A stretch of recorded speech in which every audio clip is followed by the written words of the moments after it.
ምንም ምክንያት የለም ጌታ በሕይወታችሁ የተናገረውን ከመፈጸም ውጭ። ጌታ ኢየሱስ እንደ ተናገረው ነው ያደረገው። ምርጥ የሆኑ ጠባቂዎች ቢመደቡ የተናገረው እንዳይሆን አልከለከለው። እንደገና ላይሞት ለአንዴና ለመጨረሻ ጊዜ ሞትን ድል አድርጎ እንደተነሳ ድጋሚ ይሞታል ኢየሱስ? አይሞትም። ድጋሚ ነገራችሁ ላይሞት ይነሳል። ድጋሚ የእናንተ ነገር ላይ ሰነካከል። አንዳንዶቻችሁን የሰራዊት ጌታ እግዚአብሔር አለማመናችሁን አልፎ ይሰራል። የረሳችሁት ቃል ተናጋሪውን ጠብቆ ይፈጸመላችሁ። እንደ ተናገረ የሆነለት የለም።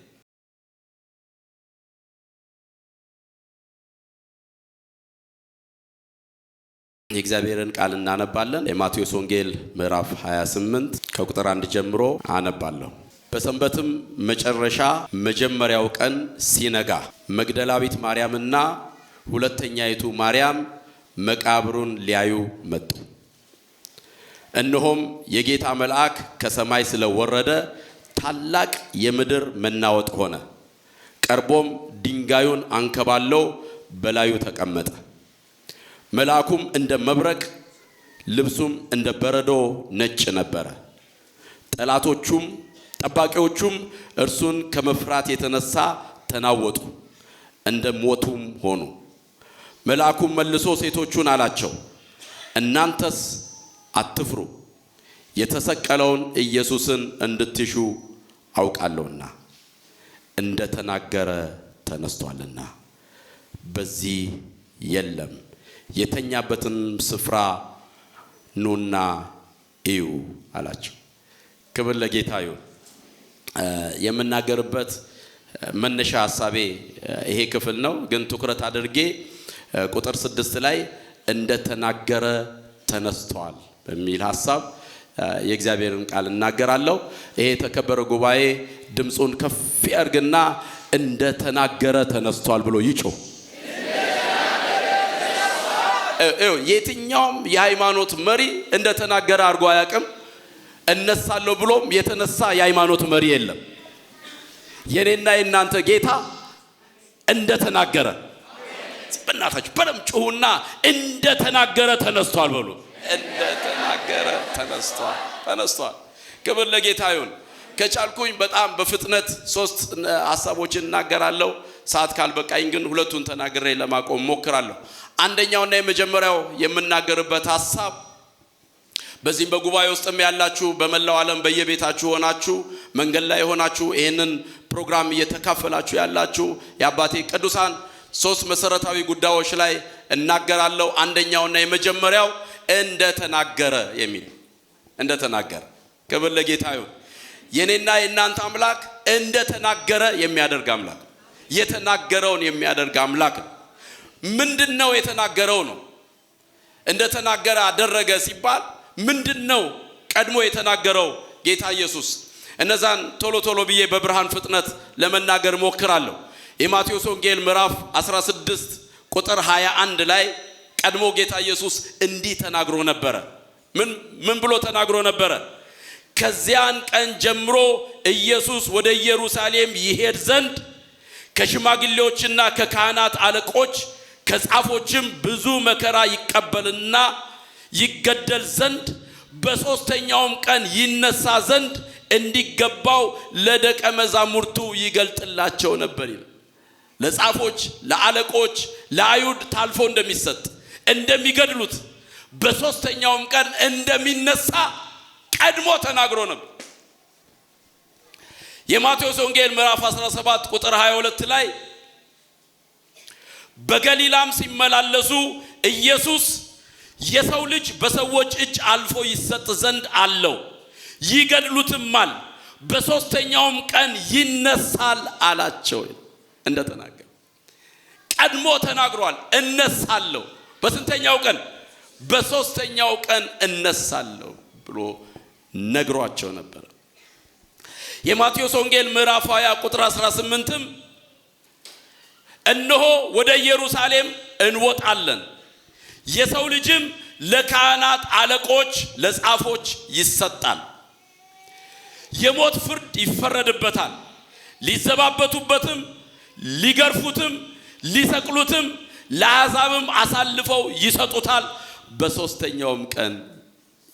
ይነሳል።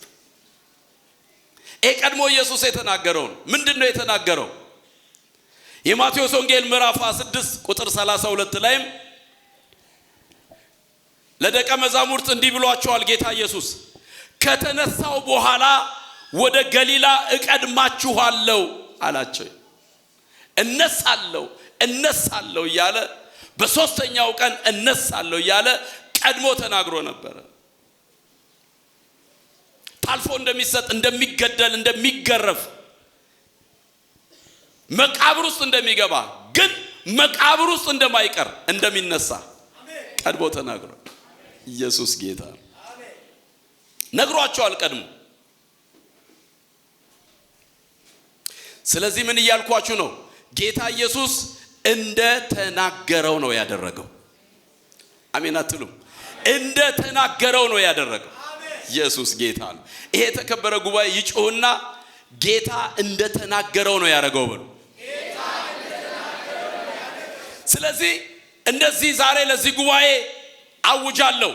የናዝሬቱ ኢየሱስ በሕይወታችሁ፣ በኑሯችሁ፣ በአገልግሎታችሁ፣ በቤታችሁ፣ በልጆቻችሁ እንዲሁ እንደ ተናገረው ያደርጋል። ላቫ አዶጋባ አንድ ሰው ይጮህና ጌታ እንደ ተናገረው ያደርጋል ይበል። ልዩ የሚያደርገው ጌታን እንደ ተናገረው የሚያደርግ ጌታ ስለሆነ የተናገረውን የሚፈጽም አምላክ። እንደ ተናገረው ሳራን አሰበ፣ እንደ ተናገረው ለአብርሃም አደረገለት። እንደ ተናገረው በእርጅናው ለአብርሃም ሳራ ወንድ ልጅ ወለደችለት። ኢየሱስ ጌታ ነው። ምንም ምክንያት የለም ጌታ በሕይወታችሁ የተናገረውን ከመፈጸም ውጭ። እንዲሁ በትንሣኤው እንደሚሞት፣ እንደሚቀበር፣ በሶስተኛውም ቀን እንደሚነሳ እንደ ተናገረው ያደረገው አምላክ ዛሬም ይሄንን በዓል እያከበራችሁ እያለ በሕይወታችሁ ላይ አውጃለሁ። ከዘመናት በፊት የተነገረላችሁ ቃል በኢየሱስ ስም እንደ ተናገረው በሕይወታችሁ ላይ ይሆናል። አማኝ ይፈልጋለሁ ጮሆ አሜን የሚለኝ። እንደ ተናገረው ትልቅ ድንጋይ ቢጫንበትም የተናገረውን ከመፈጸም አልከለከለው። ፈንቅሎት ተነስቷል። ምርጥ የሆኑ ጠባቂዎች ቢመደቡም የተናገረው እንዳይሆን አልከለከለው። ማን ነው ጮሆ አሜን የሚለኝ? አልከለከለው። እላይክ ላይ የመጣው ማንኛውም ጫና አምላክ የተናገረውን ካንተ ሕይወት ላይ ከመፈጸም አይከለክለው። አላባላ ዲጋባ አንድ ሰው ይጮህና ቃሉ ይፈጸማል ይበል። አየ የተናገረው ቃል እንዳይፈጸም ትልቅ ድንጋይ አምጥተው ነው የጫኑት መቃብሩ ላይ። ዓለም ላይ ያለ ድንጋይና አለት መጥቶ ኢየሱስ ላይ ቢጫን ተናግሯልና ፈንቅሎ ይነሳል። ሊቫቶላ ዲቫ ዛሬ ከፍ አድርጉ እጆቻችሁን።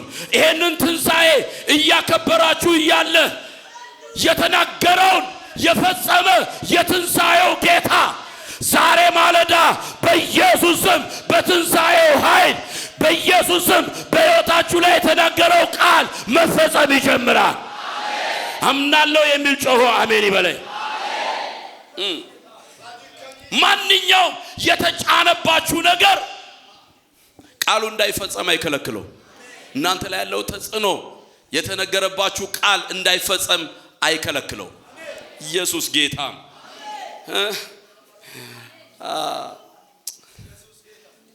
እኔንማ በጣም ሳልባርካችሁ አላልፍ። ጌታ ምስክሬ። በደም ስሙኝ። ጌታ ኢየሱስ እንደገና ላይሞት ለአንዴና ለመጨረሻ ጊዜ ሞትን ድል አድርጎ እንደተነሳ ድጋሚ ይሞታል ኢየሱስ? አይሞትም። ድጋሚ ላይሞት ለአንዴና ለመጨረሻ እንደተነሳ ዛሬ በሕይወታችሁ ላይ አውጃለሁ። ድጋሚ ነገራችሁ ላይሞት ይነሳል። ድጋሚ የእናንተ ነገር ላይ ሰነካከል ላይ በለሻሽ ማቶላ ዲቫ በኢየሱስም ነገር ትንሣኤ አግኝቶ ይቀራል። በጌታ በኢየሱስም እንኳንም መጣችሁ ያልኩት ለዚህ ነው። የትንሣኤው ኃይል ዛሬ በኢየሱስም በሞተው ነገራችሁ ላይ ሕይወትን ይሰጣል። አጠገባችሁ ያለውን ሰው ነገር ድጋሚ ላይ ሞት ያው ይሆናል በሉት።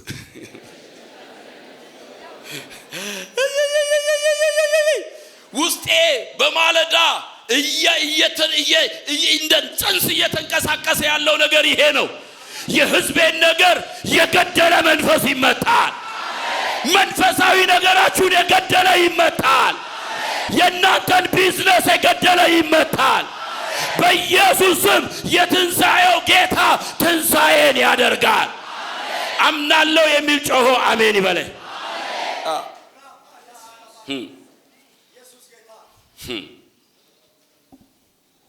እግዚአብሔር ቃሉን ለመፈጸም ምንም አያግደው። ድንጋይ የተጫነ አያግደው። የአገር ፌደራልና ጠባቂ አያግደው። የመንግስት አዋጅ አያግደው። የሰዎች ክፋትና ተንኮል አያግደው። ሁሉን አልፎ አላዲጋ አሁን ይሄ የትንሣኤው ጌታ በትንሣኤው ኃይል ሁሉን እያለፈ ወደ ህይወታችሁ ይምጣ። በደንብ ጮሁና አሜን በሉ። ምንም አንዳንዶቻችሁን የሰራዊት ጌታ እግዚአብሔር አለማመናችሁን አልፎ ይሰራል። አይ ደቀ መዛሙርት የሚገርመኝ ነገር እየደጋገመ ቀደም አንብቤላችኋለሁ። እየደጋገመ እነሳለሁ፣ አሳልፎ ይሰጡኛል፣ ይገሉኛል፣ ይዘባበቱብኛል፣ ይቀብሩኛል፣ እንደዚህና እንደዛ ያደርጉኛል፣ በሶስተኛው ቀን ግን እነሳለሁ እያለ እየደጋገመ ነግሯቸው ረስተዋል፣ ዘንግተዋል። በቃ ሞተ ብለው ወደየ ተግባሮቻቸው ተበትነዋል። እነሱ ቢዘነጉም እነሱ ወደ ተግባሮቻቸው ቢበተኑም እነሱ ቢረሱ ቃሉን የማይረሳ የተናገረውን የማይዘነጋ ማነው? አንድ ሰው ጮሆ አሜን ሚለኝ። አቦ እንደዚህ ልባርካችሁ ነው። የረሳችሁት ቃል ተናጋሪውን ጠብቆ ይፈጸመላችሁ። አያባላ ዶጋባ በየቤታችሁ ሆናችሁ ይሄንን መልእክት እየተከታተላችሁ ላላችሁ፣ ይሄንን በዓል እያከበራችሁ ላላችሁ ለእናንተም ይሄ መልእክት ነው። የዘነጋችሁት የተነገራችሁ ግን ከመቆየቱ የተነሳ የረሳችሁትን የሰማይ አምላክ እግዚአብሔር ቃሉን ጠብቆ ይፈጸመላችሁ። ይሁን የሚል በደም ጮሆ አሜን ይበለኝ። ሁለተኛው እንደ ተናገረ ሁለተኛው ሐሳብ ተነስቷል። እንደ ተናገረ ነው የተነሳው። ቀደም እንደነገርኳችሁ የትኛውም የሃይማኖት መሪ እንደ ተናገረ ይሆነለት የለም። እሞታለሁ እቀበራለሁ ብሎ የተነሳ የለም። አንድ ጌታ የምናውቀው የኔና የናንተ ጌታ ነው። ትንሣኤ ደግሞ የአዲስ ኪዳን መልእክት እምብርት ነው፣ ዋና መልእክት ነው፣ ማዕከል ነው። ትንሣኤ ለኛ ልዩ ትርጉም አለው። ክርስትናንም ልዩ የሚያደርገው አንዱና ዋናው ክርስቶስ ሞቶ አለመቅረቱ ነው። አሜን አትሉ? ክርስትና ልዩ የሚያደርገው ይሄ ነው። ፕራውድ የምናደርገው ምን ኮራው ክርስቲያን ነኝ ብለን ደፍረን መናገር የምንችለው የምናመልከው ጌታ በመቃብር አልቀረም፣ ተነስቷል። እውነት ነው የሚል ይሄ ጀግና ጉባኤ ይጮህና ኢየሱስ ተነስቷል ብሎ ይጮህ። የጠላት ወገብ የሚፈታው እዚህ ጋር ነው። ጠላት ኩምሽም የሚለው እዚህ ጋር ነው።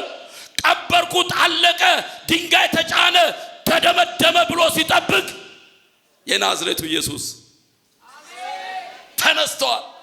ሲጮሁና ኢየሱስ ተነስቷል በሉ። ድገሙና እንደ ተናገረው ኢየሱስ ተነስቷል በሉ። የሉቃስ ወንጌል ምዕራፍ 24 ቁጥር 33 ላይ እንደዚህ ይነበባል። በዚያችም ሰዓት ተነስተው ወደ ኢየሩሳሌም ተመለሱ። 11ዱና ከእርሱ ጋር የነበሩትም ጌታ በእውነት ተነስቷል፣ ለስምዖንም ታይቷል እያሉ በአንድነት ተሰብስበው አገኟቸው። ጌታ በእውነት ተነስቷል እያሉ ይሄ መዝሙራቸው ይመስለኛል። ጌታ በእውነት ተነስቷል።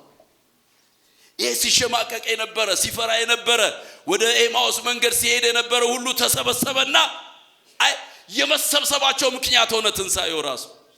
የደስታቸው ምክንያት ሆነ ትንሳኤ። ያባቴ ብሩካን የትንሳኤው ነገር ካላስደሰታችሁ ምንም ነገር ብንላችሁ ሊያስደስታችሁ አይገባም። በእውነት እንጀራና ውሃ ብንነግራችሁ ማቴሪያልና ቁሳቁስ ብንነግራችሁ ሊያንዘፈዝፋችሁ አይገባም። ትንሳኤው ሲወራ የክርስትና ማዕከል ነው። ጄላ ቶላ ዲቫ አንድ ሰው ይጩህና ተነስቷል ይበል። ተነስቷል። ዛሬ የምናከብረው በዓል ኢየሱስ በመነሳቱ ምክንያት የምናከብረው በዓል ነው። ስሙ ለዘላለም የተባረከ ይሁን። ዛሬ ደግሜ ባርካችኋለሁ። ይህንን የከበረ በዓል እያከበራችሁ እያለ የትንሳኤው ጌታ እንደገና በሞተው ነገራችሁ ላይ ይገለጥ። አለቀለት ተቀበረ ባላችሁት ጉዳይ ላይ ነገራችሁ እንደገና ላይ ሞት በጌታ በኢየሱስም ለአንዴና ለመጨረሻ ትንሳኤ ያገኝ። የተጫነባችሁን ድንጋይ የትንሳኤው ኃይል ያንከባልላችሁ። በደም ጩሁና አሜን በሏ። ኢየሱስ ጌታ። ሶስተኛውና የመጨረሻው የምናገርበት ሐሳብ ጌታ እንደተናገረው ተነስቷል ብያለሁ። ቃሉን የሚፈጽም አምላክ ነው ብያለሁ። ተነስቷል ብያለሁ። ስለመነሳቱ ምስክርነት አለ ወይ? የትንሳኤው ምስክሮች አሉ ወይ? እሱን ነገር መናገር ፈልጋለሁ። አንደኛ ቆሮንቶስ ምዕራፍ 15 እኔ ከቁጥር 3 ጀምሮ ነው የማነበው። እንደዚህ ይላል፣ እኔ ደግሞ የተቀበልሁትን ከሁሉ በፊት አሳልፌ ሰጠዋችሁ፣ እንዲህ ብዬ መጽሐፍ እንደሚል ክርስቶስ ስለ ኃጢአታችን ሞተ ተቀበረ፣ መጽሐፍ እንደሚል በሶስተኛው ቀን ተነሳ፣ ለኬፋም ታየ፣ በኋላም ለ12ቱ። አያችሁ ምስክሮችን ይጠራል ጳውሎስ። መጀመሪያ ለኬፋ ታየ፣ በኋላም ለ12ቱ፣ ከዚያም በኋላ ከ500 ለሚበዙቱ ወንድሞቹ በአንድ ጊዜ ታየ። ከነርሱም የሚበዙቱ እስካሁን አሉ፣ አንዳንዶች ግን አንቀላፍተዋል። እነዚህ ምስክሮች የተወሰኑት ቢያንቀላፉም አንዳንዶቹ በሕይወት አሉ ይላል ጳውሎስ። ልታስመሰክሩ ትችላላችሁ። አይተውታል፣ ዳሰውታል፣ መሃላቸው ተመላልሰዋል። ኢየሱስ ተነስቷል ይላቸዋል ጳውሎስ። ምስክር አለ። ያለ ምስክር አይደለም እናወራው። ሕያው የሆኑ ምስክሮች አሉ። ኢየሱስ ተነስቷል ይላል። አንዳንዶቹ አንቀላፍተዋል። ከዛም በኋላ ለያዕቆብ ታየ፣ በኋላም ለሐዋርያቱ ሁሉ ታየ። ከሁሉ በኋላ እንደ ጭንጋፍ ለመሆን ለእኔ ራሱ ታየኝ ይላል ጳውሎስ። ምስክር ነኝ እኔ ራሴ። ብዙ ምስክሮች አሉ ይላል ጳውሎስ። ግን ምስክርነት ሲጠራ ሰው አይደለም የጠራው። ከ600 ሰው በላይ ለ500 ታየ፣ ለ12ቱ ታየ፣ ለሐዋርያቱ ታየ፣ ለኬፋ ታየ። በኋላም ደግሞ እኔ ጭንጋፍ ለሆንኩት ለኔም ታየ። ማት ምስክር አለ። በምስክር ፊት ነው የተነሳው። ተሰውሮ አይደለም የተነሳው። አንድ ሰው ጮሆ አሜን ይበለኝ። በምስክር ፊት ነው የተነሳው።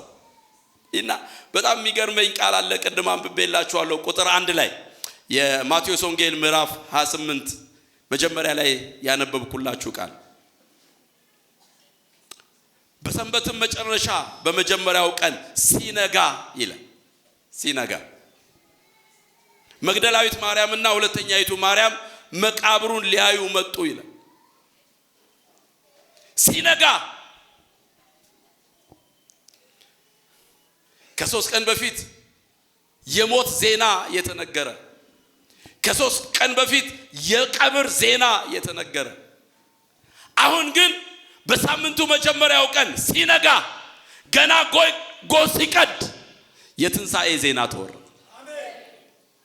አቦ እንደዚህ ልባረካችሁ ነው። በአንዳንድ በሞቱ ጉዳዮቻችሁ ላይ ሲነጋ አዲስ ዜና ይወራ። አማኝ ያለ ጮሆ አሜን ሚለኝ። ሲነጋ አቦ በጌታ በኢየሱስ ስም የሆነ ባርኮት ውስጥ ሰንጥቆ ገባ። ለአንዳንዶቻችሁ ሲነጋ በጌታ በኢየሱስ ስም ሰበር ዜና ይሆንላችሁ። መሸ በምትሉት ጉዳይ ላይ፣ አለቀ ተቀበረ በምትሉት ጉዳይ ላይ በኢየሱስ ስም ንጋት ይሆንላችሁ። ኢየሱስ ጌታ ነው። ሲነጋ። አሁን ልባርካችሁ ነው። ከቻላችሁ ሁለት እጆቻችሁን ከፍ አድርጉ፣ ከቻላችሁ ደግሞ ተነሱና ቁሙ። እውነት ነው የኢየሱስ ትንሣኤ ሐቅ ነው። ለምን? በምስክር ሁሉ የጸና ነው። እኔና እናንተ ምስክሮች ነን። በሕይወታችን አይተነዋል። ኢየሱስ ክርስቶስ ተነስቷል። አማኝ ይጮህና ኢየሱስ ክርስቶስ ተነስቷል ይበል። እኔ እንደዚህ ልባርካችሁ ነው። ሰው ሁሉ የሚመሰክረው ነገር ማዱላዲያ አይቻለው፣ በሷ ጉዳይ ተመልክቻለሁ የሚለው ነገር በኢየሱስም በሕይወታችሁ ላይ መሆን ይጀምራል። ኦላዲጋ ባባባባባ የሚመሰከር እንደዚህ የሚዳሰስ እንደዚህ የሚነካ ሰው ሁሉ እኔም አለሁበት አይቻለው። ነገሯ እንዲሆነ ነበር፣ አምላኳ እንዲቀየረ።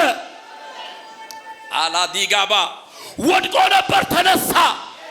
እንደዚህና እንደዚህ ነበረ፣ አምላኩ ደረሰለት። ሰዎች የሚመሰክሩት ነገር በቤታችሁ ላይ ይሆናል።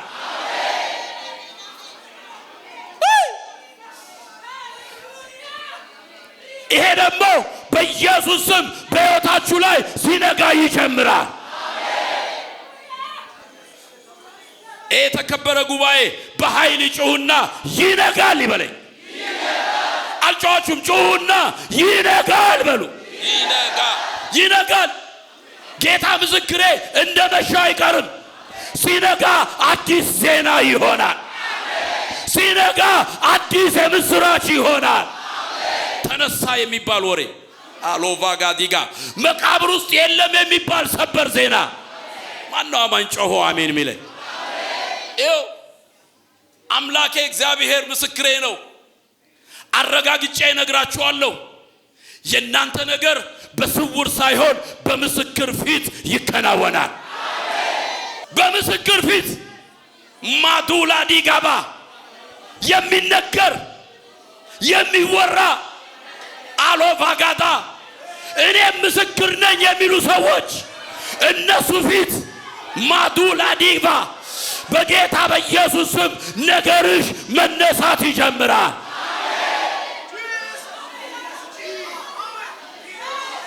አያያያያያያያ የሚመሰክሩ ሰዎች አሉ። ባንቺ ጉዳይ ላይ የሚቆሙ አሉ።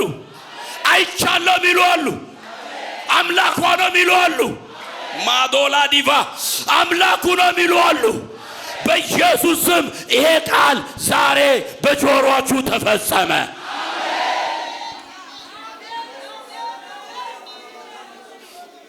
የሚመሰከር ነገር ይለኛል የጌታ መንፈስ።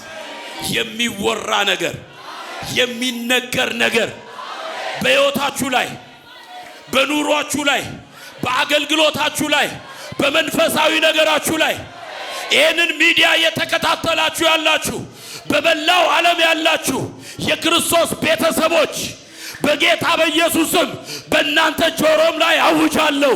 የሚመሰከር ነገር በዚህ በዓል በኋላ ይሆናል። የኢየሱስ ትንሣኤ በብዙ ምስክሮች እንደታጀበ አላባላዲጋባ ከ600 በላይ ከዛ በላይ በሆኑ ሰዎች እንደታጀበ በጌታ በኢየሱስም የነገራችሁ ትንሣኤ ማግኘት በምስክሮች ይታጀባል።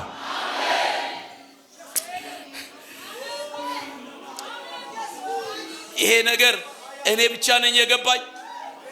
እኔም ብቻ ነው የሰነጠቀኝ ያለው? በእኔ ነፍስ ውስጥ ብቻ ነው እያለፈ ያለው? በጌታ በኢየሱስም ያንድ ሰው ነገር በምስክር ፊት ይጸናል።